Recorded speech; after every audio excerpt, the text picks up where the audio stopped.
وہ تو رضائی ماں تو چھوڑیں، وہ تو بہن بھائی بھی وہ کر لیتے ہیں جو کچھ آپس میں بدفعلیاں بھی کر لیتے ہیں، اور کوئی پتہ نہیں ہے رضائی بہن بھائی کا، اور کوئی پتہ نہیں ہے دوسرے سٹیپ مدر سٹیپ فادر کا سٹیپ سسٹر کے ساتھ، سٹیپ کڈز کے سبلنگ کے ساتھ، کچھ بھی نہیں، وہ تو کوئی ان کا تو وہ کانسیپٹ ہی نہیں ہے، ٹھیک ہے نا۔ گو کہ بہت ساری چیزیں کرسچینٹی میں بھی اس طریقے سے ممانعت ہے، لیکن وہ نہیں اس چیز کو وہ کر رہے۔ تو آپ کو نہیں پتہ تھا، اب علماء نے جس طریقے سے ہنگامہ کیا ہے اب رک گیا ہے جناب، کہ ہم پہلے علماء سے مشورہ کریں گے، کوئی شرعی ہم جو ہے نا مشورہ لیں گے، ایڈوائس لیں گے، یہ ایڈوائس پہلے لینی چاہیے تھی۔ ایک بات ہے میں آپ کو بتاؤں، کچھ عرصہ پہلے میں نے کہا نا کہ کرسچینٹی میں بھی ابھی تک بہت ساری چیزوں کی ممانعت ہے، لیکن یہ ممانعت اب وہ نہیں وہ باقی لوگ نہیں اس کو سن رہے وہاں پہ فارن میں، تو یہاں تو نہیں ہے، یہاں تو مسلم معاشرہ ہے، آپ رضائی بہن بھائیوں کی شادی جہاں پہ جائز ہے نہیں اس کو آپ اور پتہ ہی کوئی نہیں چلے گا بھائی۔ اگر اس طرح کا بینک بن گیا تو جو بھی بچہ آ کے پی رہا ہے، کل کو کیا پتہ فلاں کی ماں اس کو پلا کے گئی، اس کے بیٹے سے اس کی شادی ہو جائے، تو بھی یہ تو حرام حلال مل گیا، مکس ہو گیا نا، یہ تو بہت ہی گڑبڑ ہو گئی نا۔ اچھا پھر اس کے اب ایک ہے ان ویٹرو فرٹیلائزیشن، مجھے بہت پڑھے لکھے لوگ سنتے ہیں، میں تو اتنا پڑھا لکھا نہیں ہوں شاید، تو مقصد کہنے کا یہ ہے کہ یہ جو ٹیسٹ ٹیوب بیبی جس کو آپ وہ بولتے ہیں، اور باہر یہ ہے، لیکن ابھی تک اس کو اسلام کے ساتھ ساتھ اس طریقے سے کرسچینٹی نے بھی، عیسائیت نے بھی تسلیم نہیں کیا۔ اب یہ ان ویٹرو فرٹیلائزیشن کا جو کانسیپٹ ہے، یہ دو لوگوں نے جنہوں نے بایولوجسٹ نے کیا تھا، نو ڈاؤٹ کہ بہت بڑا کارنامہ ہے بہت بڑا کارنامہ، نو ڈاؤٹ، اس میں کوئی وہ شک نہیں ہے، لیکن جن لوگوں نے کیا تھا ان کو غالباً 2014 تھا، یا کہ اگر میں بھول نہیں رہا، یا 2017 تھا، تو اس وقت ان کو نوبل پرائز بھی مل گیا تھا غالباً۔ ان میں ایک اس وقت بھی فوت ہو گیا تھا، ان کے کسی اور کو ملا تھا، ایک زندہ تھا، پتہ نہیں اب وہ دونوں زندہ ہیں،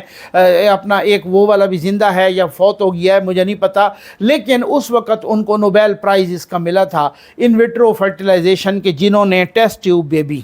اب معاملہ یہ تھا، معاملہ یہ اٹھا اسلام میں بھی، کرسچینٹی میں بھی، کچھ دوسرے مذاہب میں بھی، کہ بھائی بات یہ ہے کہ اس بیبی کے بارے میں تو یہ بھی فیصلہ وہی لیبارٹری میں ہو جاتا ہے کہ یہ بیٹا پیدا کرنا ہے یا بیٹی پیدا کرنی ہے، تو پھر تو کوئی بیٹی نہیں چاہے گا، پھر تو سارے بیٹا چاہیں گے۔ اس کو گورا پیدا کرنا ہے یا کالا پیدا کرنا ہے، اس کے بال کس رنگ کے ہوں گے، اس کی آنکھیں کس رنگ کی ہوں گی، یہاں تک کہ اس کے دماغ کو بھی کنٹرول کرنا ہے۔ آپ چاہیں تو آئنسٹائن سے بھی بڑا دماغ اس کو دے دیں، آپ چاہیں تو دنیا کا بیسٹ، اس کی ہر ایک چیز، اس کا ہر ایک فیچر، اس کی ناک ایسی ہو، اس کی آنکھیں ایسی ہوں، اس کا چہرہ ایسا ہو، اس کی رنگت ایسی ہو، اس کے بال ایسے ہوں، اس کا دماغ ایسا ہو، اس کی جو سیکس ہے، جو میل فیمیل، وہ یہ ہو وہ ہو، اس میں تو ساری چیزوں کو کنٹرول کرنا، تو پھر تو اس کا مطلب یہ ہوا کہ پھر تو آپ اس طریقے سے صورتحال کو وہ کرنے لگ گئے ہیں کہ پھر تو کوئی بندہ بھی، وہ پھر شارٹیج ہو جائے گی لڑکیوں کی بھی، پھر وہ جو کلاس میں بیٹھیں گے تو آپ نے اگر آئنسٹائن سے بھی زیادہ دماغ رکھ دیا کہ اس میں باقی میں، تو پھر باقی لوگوں کا کیا قصور ہے، تو یہ بہت سارا پھڈا پڑ گیا اسلام میں بھی اور کرسچینٹی میں بھی، اب باہر ہو رہے ہیں، لیکن ابھی تک یہاں والا جو معاملہ ہے یہ گڑبڑ ہے۔ اس کی وجہ یہ ہے کہ بہت ساری چیزیں، اب آپ کچھ بھی نیچرل چیزوں کے اگینسٹ کوئی باتیں کریں، وہ کسی نہ کسی طریقے سے بیک فائر کرتی ہیں، وہ آپ کو ٹکرتی ہیں۔ کچھ عرصہ پہلے چائنا میں یہ پالیسی تھی، اور وہ پالیسی کیا تھی؟ ایک بچہ پیدا کرو۔ اب وہ معاملہ یہ تھا کہ انہوں نے ان کو، چونکہ ایک بچوں آبادی ہو گئی تھی بہت زیادہ، تو بجائے اس کے کہ اور آپشن دیکھے جاتے، تو انہوں نے کہا جی ایک بچے کی اجازت ہے، دوسرے کی نہیں ہے۔ انہوں نے ون چائلڈ پالیسی کی، وہ آپ کو پتہ ہے۔ تو ون چائلڈ پالیسی کے تحت لوگ دیکھ لیتے تھے پہلے کہ بیٹی ہے یا بیٹا، تو اگر وہ بیٹی ہوتی تو ابارشن۔ اب کئی دفعہ ایسا ہوتا ہے کہ 4 5 6 بیٹیاں، وہ ہر وقت ابارشن کرا دیتے تھے۔ اب یہ ایک معاشرے کا ایک اور پرابلم ہو گئی کہ یار اتنی ابارشن، اور خاتون کی اس کی صحت کے لیے بھی، اور ابارشن ہی ابارشن شروع ہو گئی ہے۔ اچھا پھر 2 3 4 5 ابارشن، اینڈ پہ ان کا وہ آ گیا بیٹا۔ اب وہ لڑکیوں کی تعداد کم ہونے لگ گئی. اب اس کے بعد انہوں نے اس پالیسی کو چینج کر کے اب جناب انہوں نے اس پالیسی کو چینج کر کے 2 بچوں والی پالیسی رکھی. پھر وہ 2 والی بھی مسئلہ اس میں کم تو ہوا لیکن ختم نہیں ہوا. پھر اس کے بعد کوئی اور چینج. تو مقصد کہنے کا یہ ہے کہ جب بھی اس قسم کی کوئی ان نیچرل سی صورتحال ہوگی تو پھڈا پڑے گا. پھڈا کسی بھی قسم کا, چاہے وہ مزید. تو اب یہ مولویوں کا پھڈا نہیں ہے, اصل میں اسلام کا پھڈا ہے. اسلام کے بیسک پرنسپلز کی وجہ سے یہ ان کے گلے پھڈا پڑا ہے. یہ مولویوں کا پھڈا نہیں ہے, یہ اسلام کے بیسک پرنسپل ہے کہ جی رضائی بہن یا رضائی بھائی کی شادی ہو نہیں سکتی. تو اس وجہ سے ان کا یہ اس بیسک پرنسپل پہ تو کمپرومائز ہو نہیں سکتا. تو سندھ حکومت کو چاہیے تھا کہ اس طرح کا کیوں پھڈا آپ نے گلے ڈالا ہے, اور اس طریقے سے انہوں نے پہلے نہیں مشورہ کرنا تھا علماء سے. اب وہ کہتے ہیں کہ جناب ہم بنوری ٹاؤن, ہم فلاں مدرسے, ہم فلاں سے وہاں سے مشورہ لیں گے, ہم شریعت کا یہ اوپینین حاصل کریں گے. تو یہ انہوں نے جب اناگوریٹ کر رہے تھے اس وقت ہی یہ پتہ کرنا تھا. اچھا, یہ بہت بڑی اچھی ایک زبردست قسم کی خوشخبری ہے بھائی اوورسیز پاکستانیوں کے لیے. پنجاب میں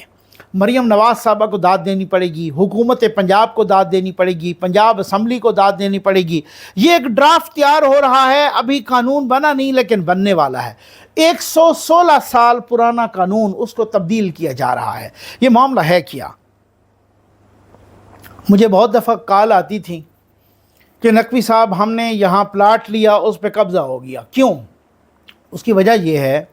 کہ اوورسیز پاکستانیوں نے کہیں پلاٹ لیا نا یا گھر بنوایا, وہ بیچارے سنبھالنے کے لیے آ نہیں سکتے. اچھا, پھر ان کی پرابلم یہ ہے کہ اگر ان کو بیچنا بھی ہو نا تو وہ یہاں آتے ہیں, یہاں پر,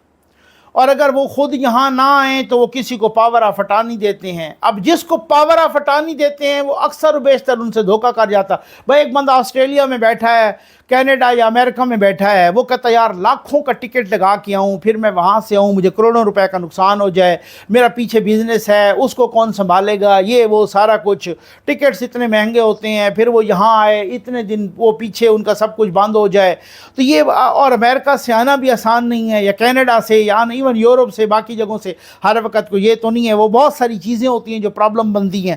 تو وہ کہتے ہیں جناب وہ ادھر وہ آئیں گے تو تب. ابھی ریسنٹلی ایک کسی دوست نے رابطہ کیا کہ جی میرے والد صاحب تو چلے گئے ہیں, آئے ہوئے تھے کہاں امریکہ یا کینیڈا سے, اب وہ واپس چلے گئے ہیں. اب تھوڑی سی کوئی ایک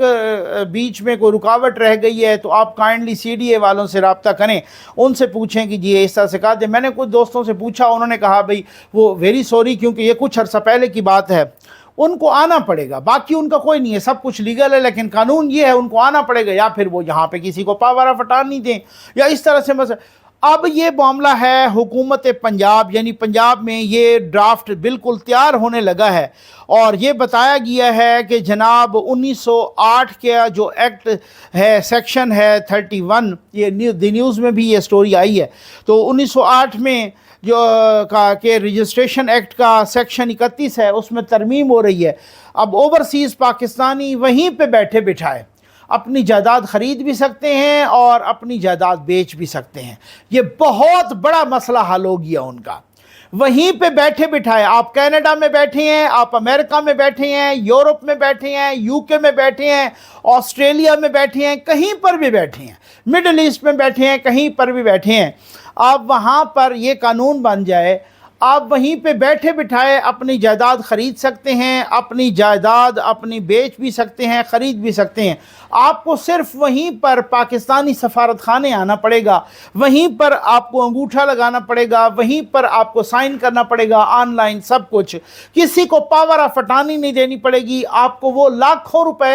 خرچ کر کے یہاں پاکستان نہیں آنا پڑے گا. اب یہ بہت بڑی بات ہے جو کہ مریم نواز صاحبہ کی اچیومنٹ ہے, اور یہ ایکٹ جلدی قانون بن جائے گا, اور یہ اوورسیز پاکستانیز کے لیے بہت بڑی خوشخبری ہے. آپ یقین کیجئے ہر دوسرا بندہ یہاں پر مجھے فون کرتا ہے, سر ہم نے وہاں پلاٹ اسلام آباد کے آؤٹ سکرٹس میں, اسلام آباد کے اڑوس پڑوس میں, اسلام آباد کے مضافات میں, انہوں نے وہ کہتے کہ جناب ادھر ہمارا نا قبضہ ہو جاتا ہے, یہاں پر بلڈوزر پھر جاتے ہیں, یہاں پر جناب آپ دیکھیں وہ فلاں بندہ ہمارے پلاٹ پہ چڑھ گیا, اس نے مکان بنا لیا, اس نے یہ کر لیا. اب یہاں پر یہ اس طرح کی صورتحال ہوتی ہے، وہ بیچارے کیا امریکہ سے کینیڈا سے ہیں، ان کا دل ہی ٹوٹ جاتا ہے کہ یار دیکھیں ہم نے اپنے ملک میں انویسٹمنٹ کی، ہم نے کہا کہ اپنے ملک میں ان کا مکان بنے گا، پتہ نہیں کتنے لوگوں کو روزی ملے گی، ان کو یہاں پہ اپارٹمنٹ بنیں گے، ان کے یہاں پر فلیٹس بنیں گے، یہاں پہ ٹاور بنیں گے، کتنے لوگوں کو روزگار ملے گا، کتنے لوگوں وہ جناب وہ دیکھتے ہیں ادھر قبضہ ہو جاتا ہے، اب وہ بیچ نہیں سکتے اس کو، وہ نہیں کر سکتے، اب یہ یہاں پر بیچیں بھی صحیح خریدیں بھی صحیح اس کو، اور اسی وقت یعنی کہ جس طریقے سے ادھر ہی بیٹھ کے، اور پاکستانی سفارت خانے، میں سمجھتا ہوں یہ بہت بڑی اچھی بات ہے پنجاب کی، اسی طرح سے تقلید کرتے ہوئے باقی صوبوں کو بھی چاہیے، سینٹر کو بھی چاہیے کہ یہ اوورآل ایک پالیسی بنا دے کہ یہ پنجاب کے ساتھ ساتھ سینٹر بھی، قومی اسمبلی میں بھی ایک ایسا ایکٹ آنا چاہیے، اور یہ پنجاب میں جو صورتحال ہوئی ہے اور پنجاب یہ شروعات کر رہا ہے اور شروعات کی ہے، یہ بہت زبردست شروعات ہے اوورسیز پاکستانیوں کا۔ اب یہ نہیں ہے کہ جناب ہم ان کو ووٹ کا حق دیں گے، جس طریقے سے پی ٹی آئی والے انہوں نے، یوتھیوں نے تماشا بنایا، ہم ان کو ووٹ کا حق دیں گے، ان کو ایک موبائل لانے کی اجازت نہیں تھی، یہ ابھی کوئی شہباز شریف حکومت نے اور ان کو وہ اجازت دی ہے، ادروائز ان کو ایک موبائل لانے کی اجازت نہیں تھی، یہاں پہ سم بند ہو جاتی تھی، ہم کہہ کے تھک گئے جناب، اور یوتھیوں کو دیکھو جناب، انہوں نے ہمیں ووٹ دینے ہیں، اور ووٹ کا حق دو ان کو، اوورسیز پاکستانیوں کو، ان کو کیا ہے یہاں پر ووٹ، ان کا جو اپنا مفاد ہے ان کو یہ فیسیلیٹیشن ملنی چاہیے، ان کو یہ سہولت ملنی چاہیے جو ان کے مفادات ہیں، ان کو فیسیلیٹیٹ کرو، یہ ہوتی ہے فیسیلیٹیشن، یہ ہوتی ہے سہولت کاری، یہ ہوتا ہے ان کو جس طریقے سے ان کی مدد کرنا، ان کے ساتھ تعاون کرنا، جہاں پر وہ اپنے مسائل پیش کرتے ہیں، اس کو جو او پی ایف ہے، اوورسیز پاکستانیز فاؤنڈیشن، اس کو مضبوط کریں، اور ان کے وہ دھکے نہ کھاتے پھریں، وہ ایک ایک چیز کے بارے میں وہ پاکستان آئیں، اپنے ملک میں وہ ریمیٹنسز بھی بھیجتے ہیں، اور اسی طریقے سے باقی بھی چیزیں جو ان کی سہولت کاری ہے وہ ہونی چاہیے۔ ادروائز ایک بندہ ہے جو وہ کسی کا تعلق ہے چیچا وطنی سے، وہ باہر بیٹھا ہے، ان کو یہاں کے مسائل کا نہیں پتہ بھائی، یہاں نالی، محلہ، ٹرانسفارمر، کیا کیا مسائل ہیں، وہ مسائل کینیڈا کا نہیں ہیں، ان کو جانتے۔ وہ ووٹ یہ ہوتا ہے کہ آپ اپنے حساب سے ووٹ کریں، جس حساب سے آپ کو پتہ ہے کہ جی یہاں یہ ان کے مسائل ہیں، اور کس کو کرنا ہے، وہ آن گراؤنڈ جو لوگ ہوتے ہیں ان کے وہ ہونے چاہیے، اور اسی طریقے سے، اور اپنی سیاست نہیں کرنی چاہیے، جو ان کو سہولت ہو وہ سہولت، یہ جیسے اس طرح سے مریم نواز صاحبہ کی حکومت نے کی ہے۔ امید ہے آپ کو ویڈیو پسند آئی ہوگی، آپ کا بہت بہت شکریہ۔